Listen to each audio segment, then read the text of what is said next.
నీకు వందనములు, నీకు స్తోత్రాలు నేను ప్రభు. గడిచిన పునరుద్ధాన దినం నుంచి ఈ దినం వరకు మమ్మల్ని కాచి కాపాడినందుకు నీకు వందనాలు నేను ప్రభు.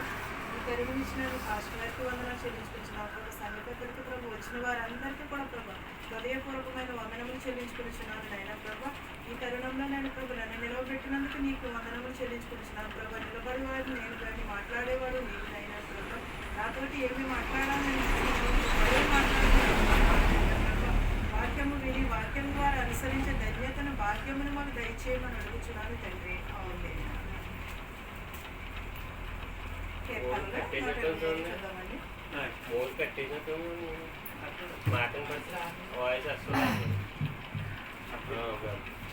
కీర్తనలు 125 చూద్దామండి. యెహోవా యందు నమ్మిక ఇంచువారు కదలక నిత్యము నిలిచి సియోను కొండవలె నుందురు. యెరూషలేము చుట్టూ పర్వతములున్నట్లును యెహోవా ఇది మొదలుకొని నిత్యము తన ప్రజల చుట్టూ ఉండును. యెహోవా యందు నమ్మిక ఇంచువారు ఎలా ఉన్నారండి? దేవుని యందు కదలక నిత్యము కూడా నిలిచి ఉండును. సియోను కొండవలే ఉందిరని చెప్పుచున్నారు. మనం సాక్ష్యాలు చెప్పి ఉన్నారు. వారికి బాధను చెప్పుకున్నారు. ఏంటి దేవుడు వాళ్ళని అలా ఉంచాడంటే దేవుని కాపుదల ఉండటమే కదండి. దేవుని కాపుదల ఉండటమే గడిచిన ఆదివారం నుంచి ఆదివారం వరకు వాళ్ళు కాచి కాపాడని సాక్ష్యం చెప్పుకుంటున్నారు. కానీ చాలామంది కూడా చాలా చోట్లనే సాక్ష్యం చెప్పమంటే ఎదురుగా రారండి. సాక్ష్యం చెప్పమంటే ఏదో అయిపోతున్నట్టుగా అనుకుంటూ ఉంటారు. కానీ సాక్ష్యం చెప్పడం కూడా అది ఒక ధన్యతకరం అండి. అది ఆ అవకాశం ఇచ్చినప్పుడు మనం వాడుకోవాలి. దేవుడు మన యందు నమ్మిక ఉంచాడు కాబట్టి ఆ నమ్మకము కదలక మనం దేవుని సన్నిధిలో నిలబడి చెప్పుకుంటున్నాము. సియోను కొండ వల్లే మనము దేవుని సన్నిధిలో నిలవబడి ఉండాలి. ఎప్పుడూ కూడా దేవునిని మనం స్తుతించేవారుగా ఉండాలి. కానీ దేవుడు మనల్ని ఎప్పుడు నిత్యము కూడా దేవుడు మనల్ని కాచి కాపాడుతానని చెప్పుచున్నాడు. యెహోవా ఇది మొదలుకుని నిత్యము తన ప్రజల చుట్టూ ఉండును. దేవుడు మన చుట్టూ ఉన్నాడు కాబట్టి మనం ఇలాగ ఉండగలుగుతున్నాం. 3వ వచనం చెప్తాము. నీతిమంతులు పాపము చేయుటకు తమ చేతులు చాపకుండునట్లు భక్తిహీనులు రాజదండము నీతిమంతుల స్వాస్థ్యము మీద నుండును. యెహోవా మంచివారికి మేలు చేయుము యథార్థ హృదయులకు మేలు చేయుము. తమ వంకర త్రోవలకు తొలగిపోవు వారిని పాపము చేయు వారితో కూడా యెహోవా కొనిపోవును. ఇశ్రాయేలు మీద సమాధానం ఉండునుగాక.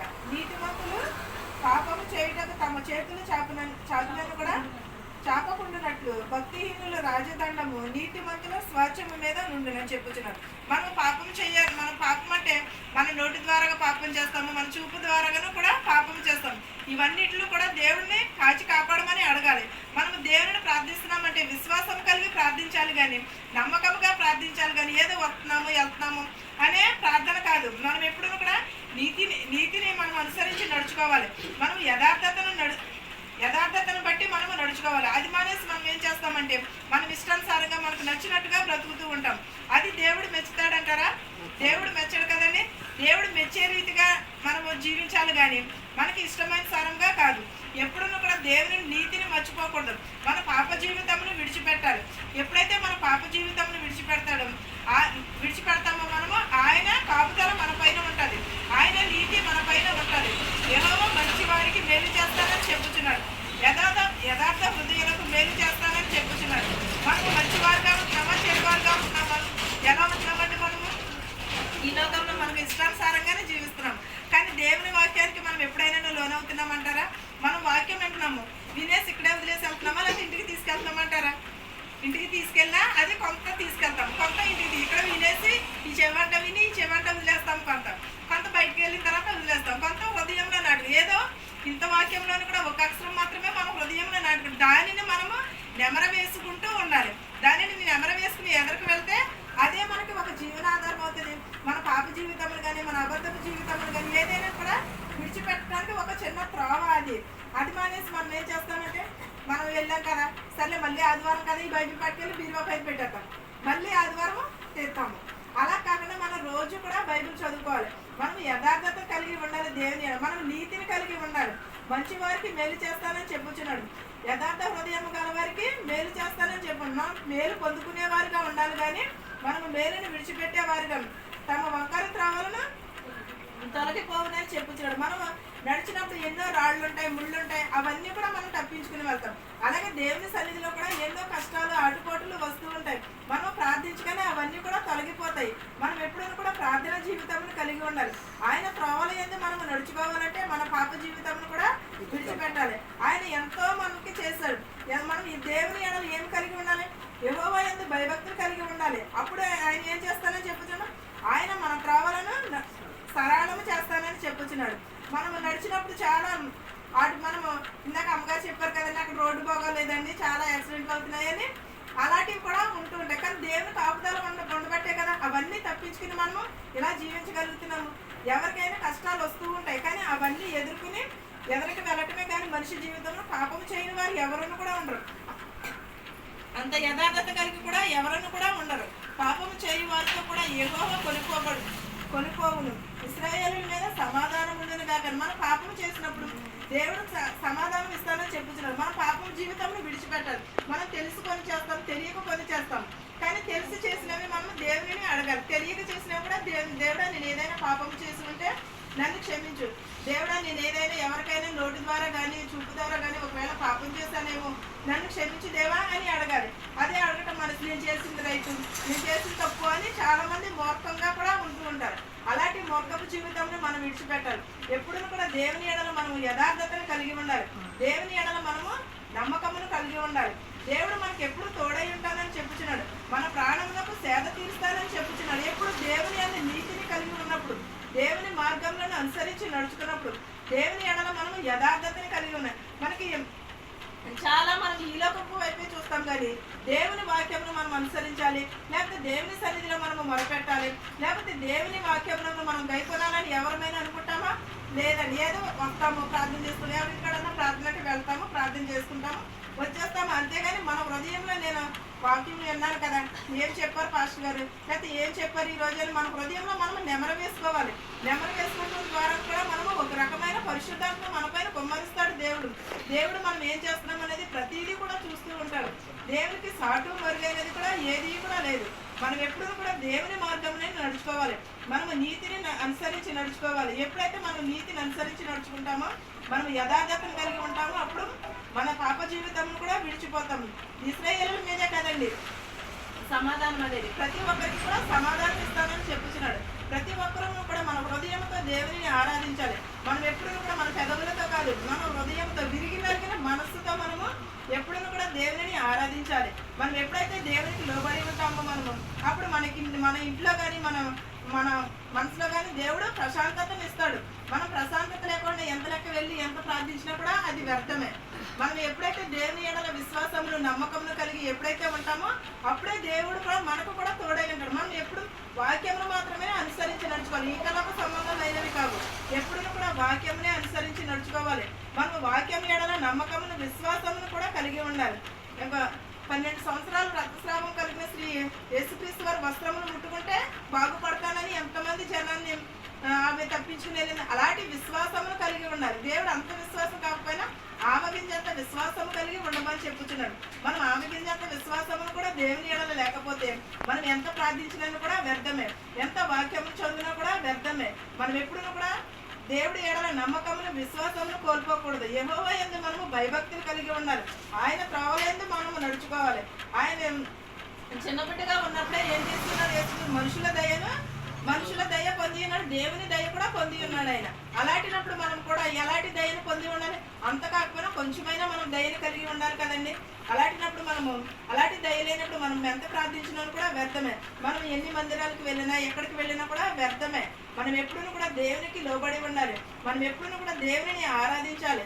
మనం మనుషులను కాదు, రాజులను కాదు, దేవుని మాత్రమే స్తుతించాలి. యెహోవాకు మొరపెట్టాలి. మనం ఎప్పుడూ కూడా మోకాళ్ళని మన శ్రమల కోసం కానీ మన ఇంట్లో కోసం కానీ ఎవరి కోసమైనా సరే మనం మోకాళ్ళ మీద కన్నీటి ప్రార్థన దేవుడు ఆలకిస్తానని చెప్పుచున్నాడు. కన్నీటి ప్రార్థనే కానీ మామూలు ప్రార్థన ఆలకించరా అని అడుగుతారు, కానీ ఏ ప్రార్థనైనా ఆలకిస్తాడు. కానీ కన్నీటి ప్రార్థనకు ఉన్నంత విలువ మామూలుగా చేసుకున్నా ఉంటుంది. కానీ ఆ ప్రార్థనలో విశ్వాసం ఉంటుంది, నమ్మకం ఉంటుంది. ప్రతి ఒక్కటిని కూడా కన్నీటి ప్రార్థన గైకొన్నారు కానీ వాక్యములు మన హృదయంలో నింపుకోవాలి. వాక్యములు ఎప్పుడూ కూడా గైకొనాలి. వాక్యములు మనం అనుసరించి నడుచుకోవాలి. కానీ మనం ఏదో నామకార్థంగా వచ్చేసి వెళ్ళిపోతున్నాము అది కాదండి. మనం ఎప్పుడూ కూడా నమ్మకమును కలిగి ఉండాలి. మనం యథార్థతను కలిగి ఉండాలి. ఎప్పుడు కూడా మన పాదములను త్రొట్టిల్లో పోకుండా కాచి కాపాడుకోవాలి. మనం ఎప్పుడు కూడా మన వాక్యంలో ఉన్నప్పుడు ఎప్పుడు కూడా మన పాదములు త్రొట్టిల్లో పోకూడదు. ఎప్పుడు కూడా దేవుని ఆరాధిస్తూనే ఉండాలి. ఒకవేళ మనకి నిద్రపోతాము, లేచేంత వరకు ఎవరికైనా గ్యారంటీ ఉన్నదంటారా? ఎవరికి కూడా లేదు. మనం బయటకు వెళ్తున్నారు, ఇవి వచ్చేంత వరకు ఎంతో మనం టెన్షన్, ఏంటి ఇంకా రాలేదు. అది దేవుని కాపుదల లేకపోతే అది ఎలా జరుగుతుంది? దేవుని కాపుదల ఉండబట్టే కదండి ఇవన్నీ కూడా మనం ఇలా చేయగలుగుతాం. అందుకని బట్టి మనం ఏం చేయాలి? దేవుని ఎడల నమ్మకమును ఉండాలి. దేవుని ఎడల విశ్వాసమును కలిగి ఉండాలి. మనం ఎప్పుడు కూడా దేవుడు మనలను కాచి కాపాడుతాడు. నీతిమంతులనే కాదు, మనం పాపం చేసినా కూడా ఆయన మనలను కూడా రక్షిస్తానని చెప్పుచున్నాడు. మంచివారినే కాదు, చెడ్డవారినే కాదు, ప్రతి ఒక్కరిని కూడా కాచి కాపాడుతానని అడుగుచున్నాడు దేవుడు. మనం అలాంటినప్పుడు మనం ఇంకెంత ధన్యతను కలిగి ఉండాలి. దేవుని ఎడల మనం ఇంకెంత విశ్వాసమును కలిగి ఉండాలి. ఎప్పుడూ కూడా దేవునికి లోబడి ఉండాలి, కానీ ఈ మనుషులకు కాదు. మనం ఎప్పుడూ కూడా ఈ లోకపు వైపు కాదు, దేవుని వాక్యము వైపునే మనం చూడాలి. ఎప్పుడూ కూడా దేవుని వాక్యమును అనుసరించి నడుచుకోవాలి. మనం ఎప్పుడూ కూడా దేవునికి ఎప్పుడైతే లోబడి ఉంటామో అప్పుడు శోధనలు ఎక్కువ వస్తూ ఉంటాయి, సాతాను ఎక్కువ శోధిస్తూ ఉంటుంది. కానీ అవన్నీ కూడా దేవుని మీదే మనం ఆధారపడి దేవునికే అప్పగించుకుని మనం దేవుని పనిని మనం చేస్తే మన పని దేవుని చేస్తానని చెప్తున్నాడు. అలాంటప్పుడు మనం ఇంకెంత నమ్మకమును కలిగి ఉండాలంటారు. ఇంకెంత మనం ఎలా ఉండాలి? ఎప్పుడు కూడా వాక్యములకు మాత్రమే లోబడి ఉండాలి. మనం వాక్యమును ఎప్పుడు కూడా గైకొనాలి. మనం ఎప్పుడైతే మనము వాక్యమును గైకొంటామో ఈ భారం అంతా కూడా దేవుడు తీసివేస్తానని చెప్పుచున్నాడు. మన భారము దేవుని పైన ఉంచితే ఆయనే మన పని ఆయన చేస్తానని చెప్పుచున్నాడు. మనం చర్చకు వచ్చినప్పుడు చాలా బాధతో చాలా వేదనతో వస్తాము, కానీ వెళ్ళేటప్పుడు చాలా సంతోషంగా మనశ్శాంతిగా కూడా వెళ్తూ ఉంటాం. అలాంటి యథార్థతను కలిగి ఉండాలి. మనం ఎప్పుడూ కూడా వాక్యమును మాత్రమే అనుసరించి నడుచుకోవాలి. ఈ అవకాశం ఇచ్చిన పాస్టర్ గారికి వందనాలు చెల్లి ప్రార్థించుకుంటాం.